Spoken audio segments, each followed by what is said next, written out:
Nature certainly hampering those search efforts for the missing plane with 2 people on board. That small Cessna believed to have crashed Monday night in Lake Pontchartrain, just about 4 miles from the lakefront airport.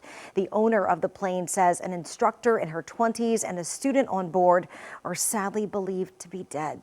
WDSU's Shay O'Connor joins us live now with how crews are working with the weather to try and find that aircraft. Good afternoon to you. Ready to get very windy here out at the Lake Pontchartrain. If you could just take a look at the conditions right now, very windy, very choppy waters at this time. It's why Cajun Navy is not putting any boats out because of the weather. Now, with winds up to 15 to 35 miles per hour in this area, it makes it just that much more challenging to find the missing aircraft and the 2 people on board. As we know, the names of the instructor and student have not officially been released yet, out of respect for the families having to deal with this unimaginable tragedy just one day before Thanksgiving. The Coast Guard and other agencies tell me that they continue to focus their search in the area where the plane is thought to have gone down, about 4 to 5 miles away from the lakefront airport.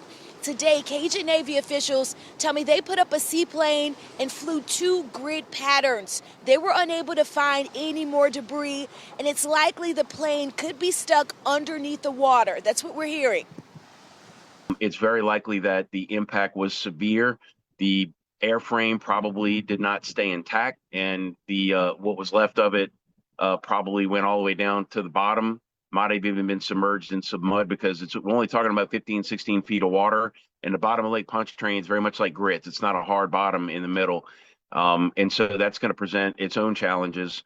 Yeah, because of that, we presume that the pilots did not survive the impact. And Randy, something else to note, there were no distress calls made that night, and the small plane did not have a black box. Cajun Navy officials say they're now focusing on a search pattern and hope to get back out tomorrow. Of course, we're going to continue to keep you updated on these search efforts. Reporting live, Shay O'Connor, WDSU News.